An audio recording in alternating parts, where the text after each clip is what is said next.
As my heir, William now assumes the Scottish titles which have meant so much to me. He succeeds me as Duke of Cornwall. The statement does not arrive with warning. It arrives with timing. King Charles III stands before an audience, his words measured, and somewhere in the careful arrangement of those words sits Prince William, Prince of Wales, not as a son waiting in line, but as a man already carrying weight. Watch the rooms he now enters. Watch the ceremonies he now leads. The Prince of Wales presides over investitures at Windsor Castle. He meets heads of state. He sits in private briefings with senior government officials, the kind of conversations once reserved for the man wearing the crown. And the public notices. The whispers move fast. Something is shifting, and nobody at the palace rushes to explain it. According to reports circulating in the British press, William's visibility in state matters has climbed steadily, while King Charles, still under cancer treatment, reduces his own schedule. Royal aides describe it as continuity, keeping public confidence steady while the monarch steps back. That is the official version, the calm version. Hi viewers, before we go deeper, tell me honestly in the comments. If you had to bet today, do you think Prince William becomes king sooner than anyone expects? One word, yes or no. Drop it below, because by the end of this story, your answer might change. Here is what makes the timing strange. In spring 2026, William and Catherine, Princess of Wales, are set to become grantors of royal warrants, the power to stamp the royal seal of approval onto businesses, a power Charles and Queen Camilla have held themselves. It sounds small, a formality, but royal watchers point out that these handovers rarely happen by accident. Each one moves a piece of the machine into younger hands. The prince pulls a pint at a London pub one week, talks about community spaces, plays the relatable future king. The next week, he is shoulder to shoulder with diplomats. Two faces, one strategy. Royal commentators have started using a phrase that makes the palace uncomfortable. They no longer call it succession planning. They call it preparation. And preparation means someone, somewhere, has already decided the clock is running. The question nobody at Buckingham Palace will answer out loud is the one everyone is now asking. Why now? Pull the calendar. Lay the dates side by side. The pattern only shows itself when you stop looking at single events and start watching the sequence. Early 2025. King Charles III continues treatment, and his public appearances thin out. Same window. William steps into duties that traditionally belong to the sovereign. He represents the crown at major events. He runs investiture ceremonies. He takes private meetings with foreign diplomats. The load shifts quietly, from father to son. Then the access changes. Reports describe William moving into briefings with senior government figures, the rooms where real decisions get shaped, not just photographed. A reporter at Parade noted in April 2026 that the prince was taking on fresh responsibilities that could redefine his place in the monarchy entirely. Sources described his style as strategic, focused, willing to make hard calls and put duty ahead of being liked. That is not the language used to describe an heir who is waiting. That is the language used to describe a man already running things. Look at Catherine, Princess of Wales, in the same stretch. After her own cancer treatment in 2024, she returns to public life on a controlled, deliberate schedule. Fewer engagements, each one chosen for impact. In early June 2026, she speaks rarely but pointedly at a cancer research reception at St. James's Palace, standing alongside Charles and Camilla. The warmth in the room is real, so is the message underneath it. This couple is steady, united, ready. Royal observers note that Queen Camilla's role has expanded too, but in a different direction, more ceremonial weight, less strategic center. The gravity of the institution is moving. You can feel which way, and here is the detail that stops the casual viewer cold. The royal warrant handover, scheduled for spring 2026, hands William and Catherine a sovereign-level power that Charles personally signed off on the year before. Why hand over a power you still intend to use? The palace offers no answer. The dates keep lining up anyway. Follow the paperwork, not the speeches, the paperwork. That is where the real story hides. On November 3rd, 2025, the king issues letters patent under the Great Seal of the realm. The king declared that Andrew Mountbatten Windsor shall no longer be entitled to hold the style, title, or attribute of Royal Highness, or the dignity of Prince. One document, a centuries-old instrument, and with it, the king surgically removes a member of his own blood from the architecture of the monarchy. That same machinery, the cold, formal, legal machinery of the crown, is the same machinery now quietly rearranging William's role.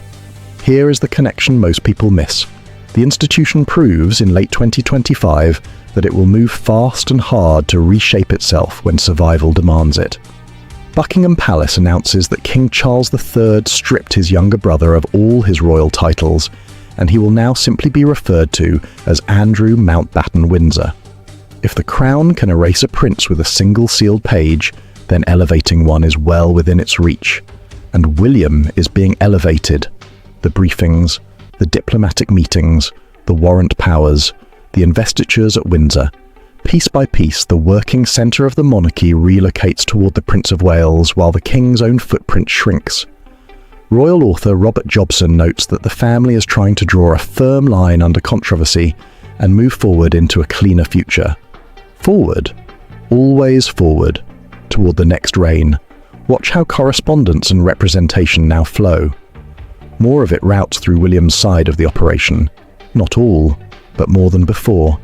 And in an institution that measures power in proximity and paperwork, more than before is everything. A modernized monarchy is taking shape, and it is not being built around the man currently wearing the crown. It is being built around the man who will wear it next. The old structures are being dismantled in plain sight, and almost nobody is saying the word out loud. Look at Queen Camilla, then look at where she is standing in the frame, and where she is not. She remains queen. Her position is secure, her title intact, her presence at the king's side, a fixture of every major occasion. When the palace addressed the Andrew matter, it stated that their majesties, King Charles and Queen Camilla, wished to make clear their sympathies remain with the victims and survivors of abuse. Their majesties, joined, unified at the top, but watch the texture of her role shift. Royal observers point out that Camilla's weight in the institution is increasingly ceremonial, the dignity of the crown, the symbolism, the tradition. Meanwhile, the operational future, the part that handles the machine of the next reign, gathers around William and Catherine. Two different kinds of power. One looks backward, anchoring the monarchy to its present. The other looks forward. And there is a quieter tension that commentators have begun to circle. As Catherine, Princess of Wales, rises into the role of the institution's stabilizing image, the calm, trusted face of the family's future, the public spotlight naturally splits.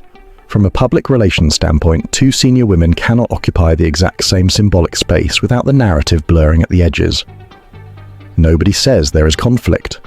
The palace would never allow that word near a microphone. But the choreography tells its own story. The engagements are arranged. The seating is arranged. The visibility is arranged. In a system this precise, arrangement is never accidental. Camilla's place at the summit is real, and it is respected. Yet the direction of travel is unmistakable. The energy of the institution is flowing downhill toward the younger couple, gathering speed. Royal biographers have long debated how a consort's role evolves once the heir's household becomes the center of gravity. We may be watching the answer unfold in real time. The crown on Camilla's head is secure. The future being built around her belongs to someone else, and the next signal would come from the most unlikely place of all, a man the family had already erased. He has gone from the family Christmas. That is where it starts. December 2025. The Windsors gather at Sandringham for their traditional holiday service, and Andrew Mountbatten Windsor is not among them. He was barred from the royal family's annual Christmas celebration at Sandringham and was later spotted near Windsor Castle behind the wheel of his car. Outside the gates, outside the photograph, outside the institution that carried his name for 65 years. AOL, his daughters, Princesses Beatrice and Eugenie, attend. They remain inside the circle. He does not. The line between belonging and banishment has rarely been drawn so visibly. This is not just one man's downfall. This is the monarchy showing exactly how it protects itself. and that lesson shapes everything happening around William. I want to say a few words about my father and why I believe this weekend is so important. But don't worry, unlike Lionel, I won't go on all night long. Trace the cost. King Charles served Andrew with a formal eviction notice to leave Royal Lodge, the mansion he had lived in for over 20 years. The numbers behind that home are staggering. Reports on the lease reveal that Andrew paid £1 million for a 75-year hold on Royal Lodge, plus a minimum of £7.5 million in refurbishments, in exchange for a nominal rent. After being stripped of his remaining titles in late 2025, he is set to leave the Windsor home and relocate to the King's private Sandringham estate, from a Windsor mansion to a quieter property on his brother's land. The fall is measured in property, in proximity, in distance from the throne. The legal weapon was precise. The Crown Estate operates as a statutory corporation under the Crown Estate Act 1961, as amended in 2025, and that machinery helps strip away the protections that once kept Andrew in place. Here is why it matters to William's story. The institution has just demonstrated in public the full price of becoming a liability. Reputation is currency. Trust is the foundation, and the monarchy will spend its own family to defend both. So when the crown reshapes itself around William and Catherine, it is not only choosing who rises, it is choosing what must never return. And the next clue would come straight from the king's own mouth, in words analysts could not stop replaying. Replay the king's words, slow them down, listen to what they actually carry. King Charles III speaks about the monarchy's future, and on the surface it reads like any royal address, measured, dignified, careful. But analysts who study this kind of language do not listen for warmth, they listen for direction, and the direction points hard toward Prince William, Prince of Wales. Here is the pattern worth marking. When the king references the work ahead, the modernising, the continuity, William is placed inside that future as an active force, not a name on a waiting list. Catherine, Princess of Wales, sits beside that framing as the steady anchor. From a public relations standpoint, this move suggests the palace is no longer describing a distant handover. It is describing a transition already underway. Royal biographers have long debated how the late Queen Elizabeth II prepared the ground before any major shift, never with a single dramatic announcement, but through years of small, deliberate signals. And worn indeed by previous monarchs. Prince of Wales takes part in... Compare that method to what is happening now. The investitures, the diplomatic briefings, the royal warrant powers arriving in spring 2026. Each one a signal. Stacked together, they start to look like a plan. While the palace officially frames all of this as continuity during the king's treatment, experts point out that continuity and transition can look identical from the outside. The difference is intent, and intent is the one thing Buckingham Palace will never put on the record. A constitutional reality sits underneath it all. The king still holds every royal prerogative. Nothing has formally changed. Yet the working monarchy, the part that meets, decides, represents, is shifting its weight onto younger shoulders, in public, day after day. This is not ceremonial language anymore. It is the language of a crown rehearsing its own future. And the next chapter is written not in what the palace says, but in its silence. Listen to the silence. It is doing more work than any speech. When the public starts asking whether William is quietly being moved into a sovereign-level role, Buckingham Palace does not rush to deny it. No firm correction, no sharp clarification, no statement from the Prince of Wales's office shutting the speculation down. The questions hang in the air, and the palace lets them hang.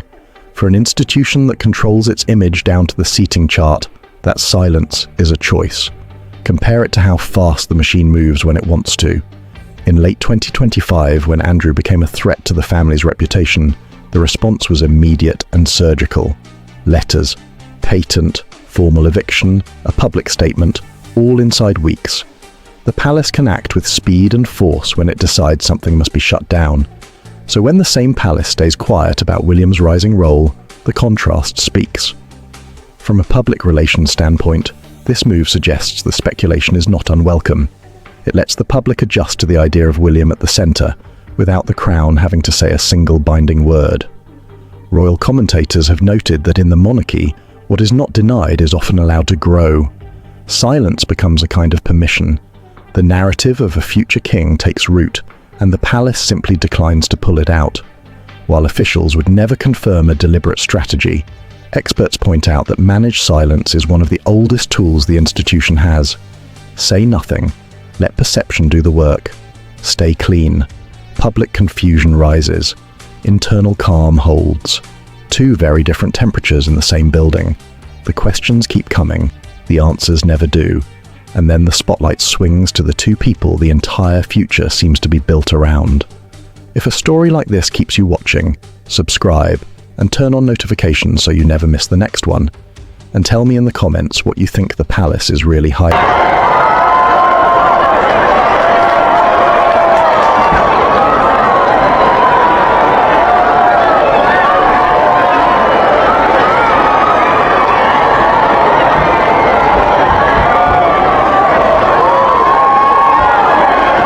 Two people walk into the frame, and the whole institution seems to lean toward them.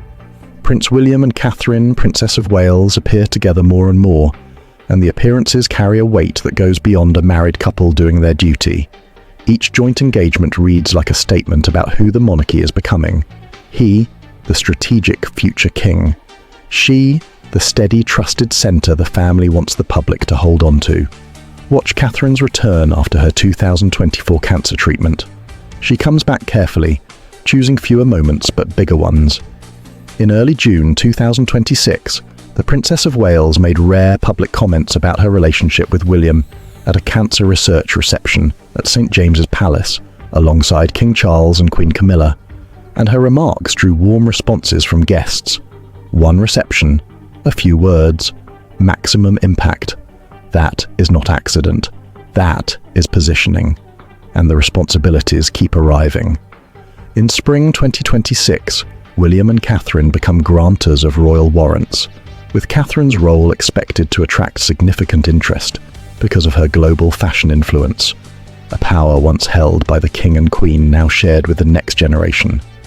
Royal author commentary frames William's broader rise as something that could redefine his place in the monarchy entirely.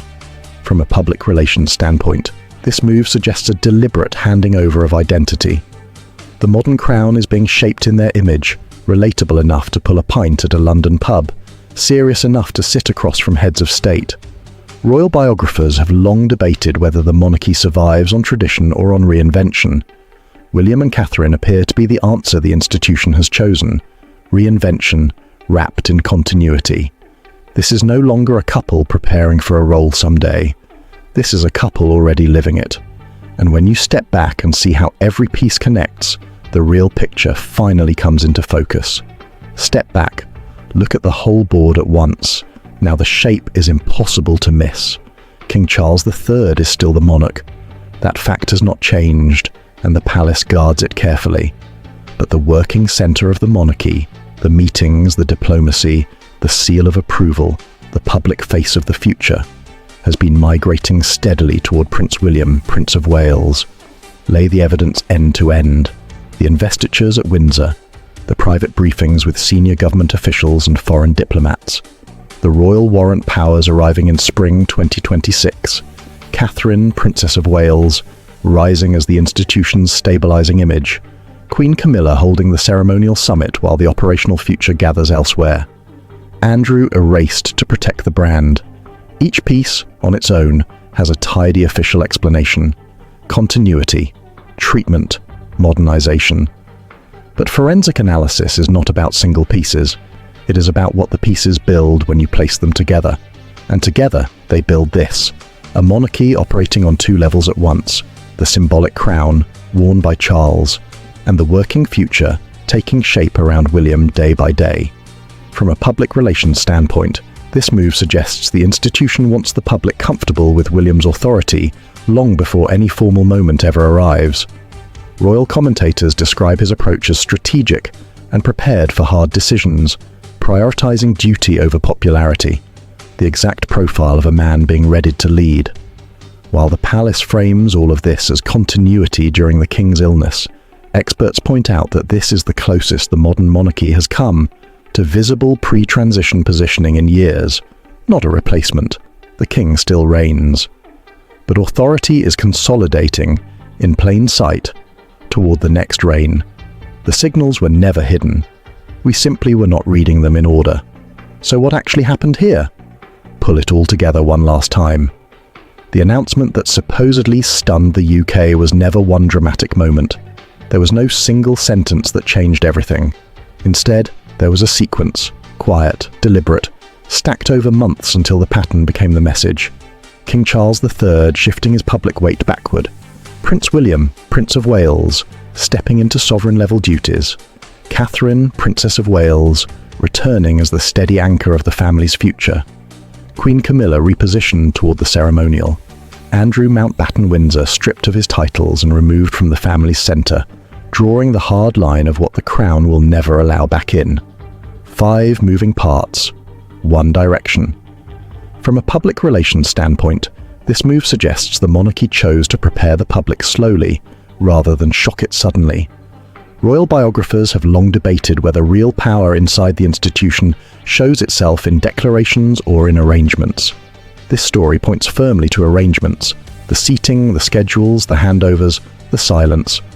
While the palace officially frames everything as continuity, experts point out that continuity, repeated and reinforced long enough, becomes transition. This was never a single announcement to be reacted to. It was a pattern to be detected. And in the monarchy, what is never said out loud often carries more authority than anything ever announced. If this story pulled you in, subscribe and turn on notifications so you never miss the next one. Share your thoughts in the comments, tell us what you think comes next for William and Catherine, and pass this along to someone who loves a real royal mystery. Because the next signal is already out there, we just have not read it yet.